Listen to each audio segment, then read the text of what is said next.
Hello दोस्तों, मेरे पास Maestro का ये क्लच शू है। देखिए, ये क्लच शू है जो मैस्ट्रो का है। मैं इस मैस्ट्रो के अंदर ये नया क्लच शू डालने वाला हूँ। आइए मैं आपको इसको डालकर दिखाता हूँ किस प्रकार से डालते हैं। देखिए, इस नट को खोलेंगे हम। देखिए, ये पाइप रिंच है, मैं इससे खोलूँगा। इस प्रकार से लगा लेंगे और यहाँ से दबा लेंगे और फिर यहाँ से हथौड़ी से चोट मारेंगे। देखिए, यहाँ से हथौड़ी चोट मारेंगे, इस प्रकार से हथौड़ी चोट मारेंगे तो यहाँ से खुल जाएंगे। ठीक है, इस प्रकार से खुल जाएगा। खोलते वक्त हमें ये सावधान रखना, इसको अच्छे से दबा के रखना है क्योंकि इसके अंदर स्प्रिंग होती है। ऊपर की तरफ खींचेंगे हम, इस प्रकार से पैर की सहायता से दबा लेंगे एक साइड से और एक साइड से हाथ से दबा लेंगे इस प्रकार से। फिर हम इसको ऐसे खोल लेंगे। देखिए, ये खुल गया है। इसके नीचे कोई वाशर नहीं होता है, केवल ये नट होता है। देखिए, हमने खोल लिया और ये वो क्लच शू है। देखिए, हम इसको बदलने वाले हैं। ये स्प्रिंग होती है इसके अंदर और देखिए ये वाशर लगा है इसका, इस साइड से हम इसको साफ करेंगे। देखिए, क्लच शू बदलने के लिए ये देखिए 3 लोग हैं, एक यहाँ पे, एक यहाँ पे और एक यहाँ पे। इन तीनों को हम बाहर निकाल लेंगे पेचकस की सहायता से। देखिए, ऐसा वाला लोग होता है।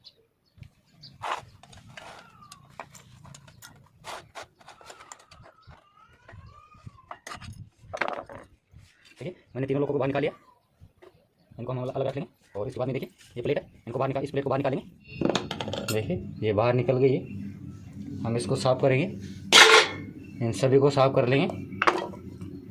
देखिए, ये क्लच शू है, ये बिल्कुल ख़त्म हो गए।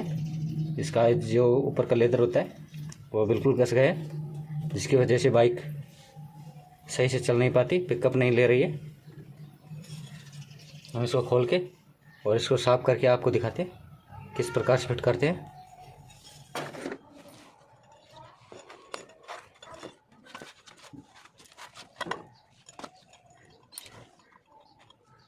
देखिए दोस्तों, कई बार ये होती है कि ये स्प्रिंग नहीं निकलती है। इसको निकालने के लिए हमें देखिए इस प्रकार का एक तार लेंगे जो रेस वायर का तार होता है, उसको अंदर से निकालेंगे और उसको इस प्रकार से डालेंगे।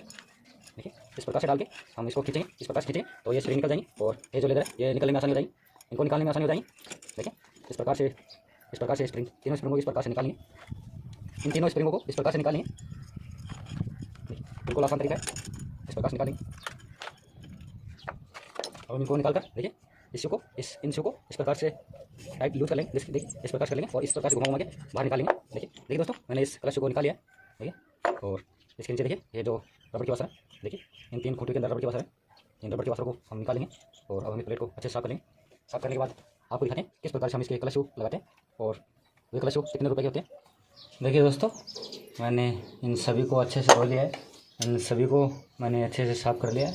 इसके अंदर ये जेन्युइन क्लच शू डालूंगा, हीरो का जेन्युइन है। इसको मैंने पहले खोल लिया था, इसको चेक किया था खोल के। इसका पार्ट नंबर देखिए 22,535 KWP 900S, ये इसका पार्ट नंबर है। और इसकी MRP देखिए 700 रुपये MRP है इसकी। और अब हम इसको निकाल लेंगे, ये काफ़ी हैवी है। देखिए, ये क्लच शू एकदम नहीं है। हम इसको डालेंगे इस प्लेट में, इस प्रकार से डालेंगे और डालते वक्त हमें इसको चेक करना है कि ये डालने के बाद इस प्रकार से कोई टाइट तो नहीं है, इस प्रकार से लूज़ रहना चाहिए। देखिए, इस प्रकार से लूज़ रहना चाहिए, टाइट नहीं रहना चाहिए।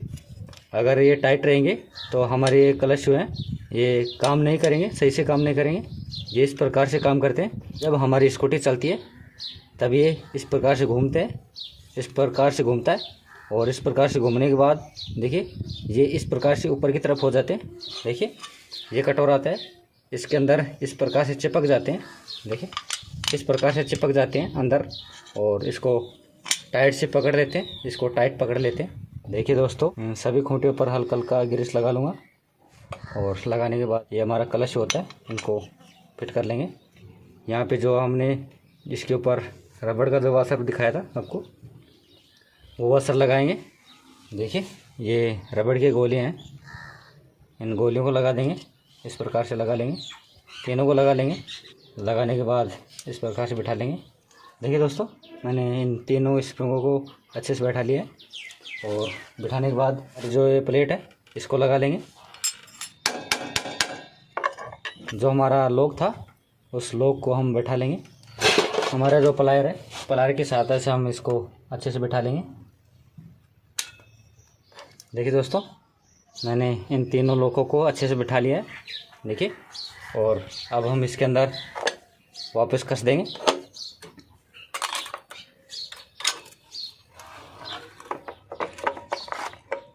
देखिए, इस प्रकार से लॉक होगा और अब हम इसको दबा के अच्छे से कस लेंगे। और से पैर की सहायता से दबा लेंगे।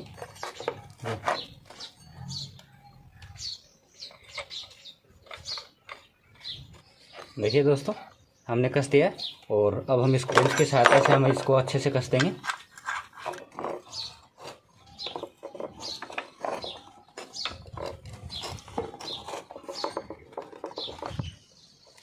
देखिए दोस्तों, हमने इसको अच्छे से कस लिया है और ये हमारे क्लच लग गए हैं। और अब हम इसको स्कूटी के अंदर फिट करते हैं। और फिट करने से पहले हम इसके अंदर देखिए इस बेरिंग में हल्का हल्का ग्रीस लगा लेंगे। और इसके अंदर ये जो पुराना वाला फैन बेल्ट है उसकी जगह हम नया फैन बेल्ट डालेंगे। देखिए, जो हमारा जेन्युइन फैन बेल्ट है हीरो का वो डालने वाले हैं इसके अंदर। देखिए, ये फैन बेल्ट डालने वाले हैं।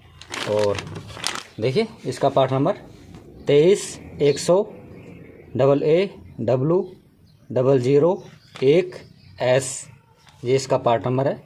और इसकी MRP देखिए 640 रुपये इसकी MRP है। हम इसको डालने वाले हैं। देखिए दोस्तों, हमने ये जो क्लच का चैम्बर है इसको अच्छे से साफ कर लिया है। और अब हम इसके अंदर हमारे जो क्लच शू है और वेरिएशन रोलर है उसको बिठाते हैं। देखिए दोस्तों, हम इसको किस प्रकार से बिठाते हैं। देखिए, हाँ, ये हमारा वेरिएटर है और इसके अंदर रोलर है जो हमने फिट कर दिया है। हम इसको इस प्रकार से लगाएंगे और इसके नीचे देखिए ये बुश है, ये बुश लगाएंगे, इस प्रकार से फिट कर लेंगे। और फिट करने के बाद ये आपको फैन बेल्ट दिखाया था, ये फैन बेल्ट डालेंगे और अब हम इसको इस प्रकार से फिट कर लेंगे। ऐसे फिट कर लेंगे।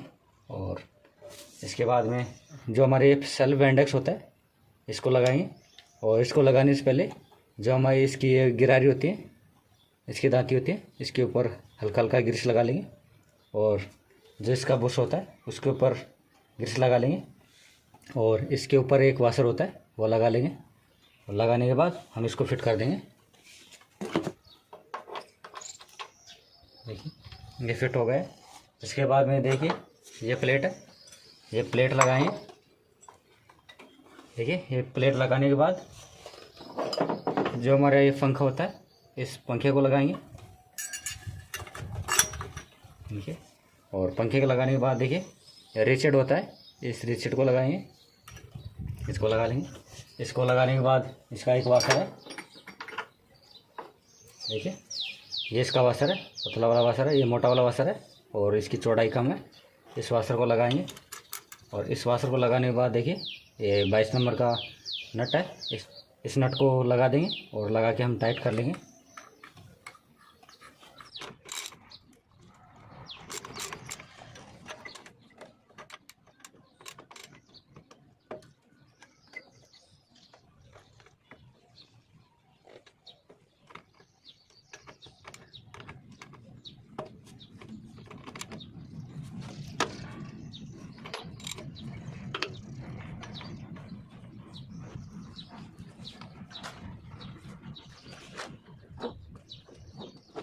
हमने इसको टाइट कर लिया। इसको टाइट करने के बाद हमारे जो क्लच का कटर है इसके ऊपर रेग माल मार लेंगे। अब हम इसको फिट कर लेंगे, इस प्रकार से फिट कर देंगे। देखिए, और इसके ऊपर देखिए ये बड़ा वाला वाशर होता है, इस वाशर को लगा देंगे। लगाने के बाद ये देखिए 19 नंबर का इसका नट होता है, इस नट को कस लेंगे।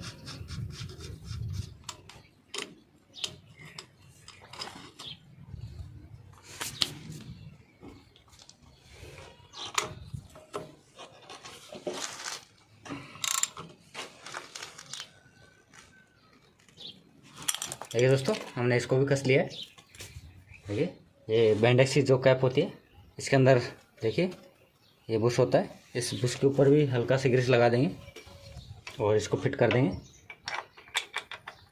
देखिए दोस्तों, हमने इसका क्लच शू फिट कर दिया और जो हमारा फैन वेल्ट होता है फैन वेल्ट लगा दिया, और जो वेरिएशन रोलर होते हैं उस वेरिएशन रोलर को हमने लगा दिया। ये सभी फिट हो गए हैं। अब इसके बाद हमारे ये जो क्लच कवर है, अब हम इसके क्लच कवर को लगा देंगे और इसका क्लच कवर भी लगा दिया। अगर दोस्तों आपकी बाइक में पिकअप की समस्या आ रही है तो आप ये क्लच शू होता है, क्लच शू डलवा लें और फैन बेल्ट डलवाएँ, क्योंकि फैन बेल्ट डलवाना ज़रूरी होता है। अगर फैन बेल्ट नहीं डलवाएंगे तो हमारा फैन बेल्ट कभी बीच में टूट सकता है। टाइम पे फैन बेल्ट चेंज करवा लें और जो वेरिएटर रोलर है उसको भी डलवा लें, ताकि आपकी स्कूटी का जो पिकअप है वो वैसा का वैसा बरकरार रहे। थैंक यू दोस्तों।